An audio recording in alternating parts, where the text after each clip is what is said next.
Ipinapaalala ng Jonas 3:10 na hindi lang salita ang tinitingnan ng Diyos, kundi ang tunay na pagbabago ng puso at gawa.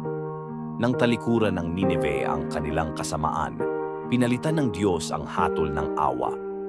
Ang tunay na pagsisisi ay may kapangyarihang baguhin ang lahat sapagkat mas dakila ang awa ng Diyos kaysa sa ating nakaraan. Maawain naming Diyos, salamat sa iyong dakilang awa. Tulungan mo akong talikuran ang anumang masama sa aking buhay at mamuhay ayon sa iyong kalooban. Linisin mo ang aking puso at ituwid ang aking mga hakbang.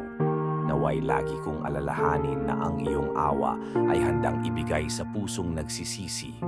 Sa pangalan ni Jesus. Amen.